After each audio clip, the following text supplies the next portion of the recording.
எதிர்க்கட்சித் தலைவர்களை துன்புறுத்துவதற்காக விசாரணை அமைப்புகளை ஒன்றிய அரசு தவறாக பயன்படுத்துவதை தடுக்க நடவடிக்கை எடுக்க வேண்டும் என்று கன்னியாகுமரி நாடாளுமன்ற உறுப்பினர் விஜய் வசந்த் வலியுறுத்தியுள்ளார்.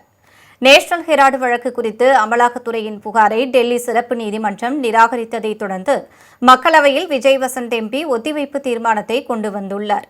அதில் அரசின் பழிவாங்கல் காரணமாக காங்கிரஸ் நாடாளுமன்ற குழு தலைவர் அன்னை சோனியா காந்தி, மக்களவை எதிர்க்கட்சித் தலைவர் ராகுல் காந்தி ஆகியோருக்கு மீண்டும் மீண்டும் சம்மன் அனுப்பப்பட்டு விசாரணைக்கு உள்ளாக்கப்பட்டதாகவும், ஆனால் நீதிமன்றம் தற்போது இந்த விசாரணை சட்டப்பூர்வமானது இல்லை என்று தெரிவித்திருப்பதாகவும் சுட்டிக்காட்டியுள்ளார். இது சட்டப்பூர்வ அதிகார அமைப்புகளின் துஷ்பிரயோகத்தை வெளிப்படுத்துவதாகவும், முதன்மையான புலனாய்வு நிறுவனத்தை அரசியல் துன்புறுத்தலுக்கான கருவியாக மாற்றியிருப்பதாகவும் தெரிவித்துள்ளார்.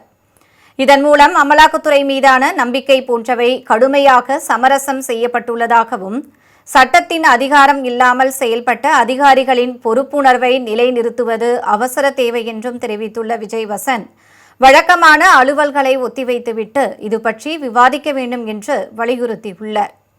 இந்த சட்டவிரோத விசாரணைக்கு அனுமதி வழங்கியது யார், அதிகாரங்களை தவறாக பயன்படுத்திய அதிகாரிகள் மீது என்ன நடவடிக்கை என்பன போன்ற கேள்விகளையும் விஜய் வசந்த் எம்பி முன்வைத்துள்ளார்.